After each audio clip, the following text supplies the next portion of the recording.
Christian discipleship is a challenge to live like Christ. How many times have we heard this being said? There was a young man who wanted to follow Jesus.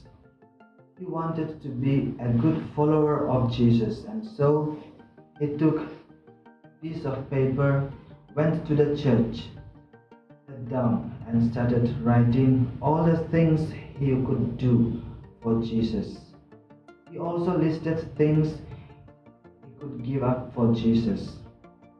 After having the list ready, he took it to the nearby church and offered it on the altar with his signature in it. But thinking over the list, he felt that something was still missing, and so he goes back to the church and adds more things to the list.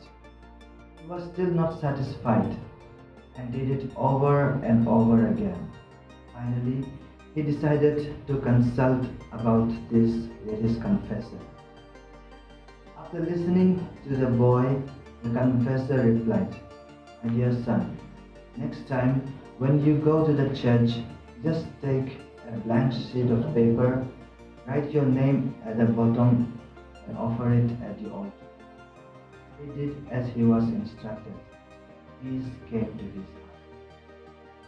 When God calls us to work in His vineyard, He will also give all the tools necessary to do the work. Christian discipleship is a challenge to live like Christ. Students learn what a teacher teaches, but disciples become what the master is. In today's gospel, we see Jesus calling his disciples and giving them authority over unclean spirit and to cure every illness. In addition to that, Jesus also clearly and specifically instructs what they should do and what not. That they should carry no purse or extra tunics. They should not enter any Gentile territory, but rather go only to the lost sheep of the house of Israel. Jesus was specific when he said that his disciples should go only to the lost sheep of Israelites. Why? Why not to the Gentiles? Why is Jesus being so selective?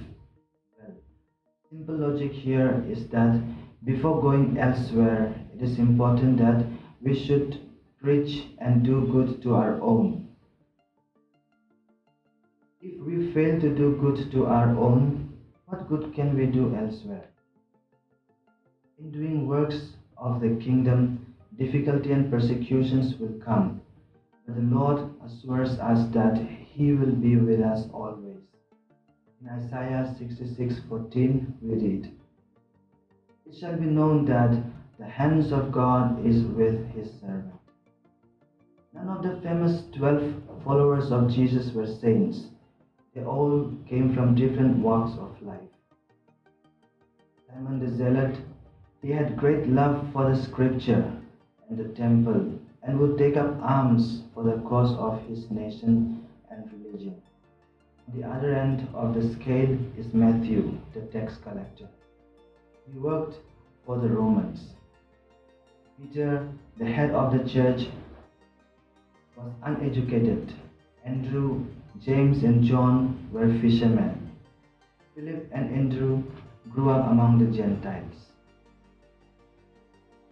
There was nothing really special in them, and yet God called them and qualified them for the kingdom. Let us pray to God so that we may remain faithful to His call. Lord bless us all.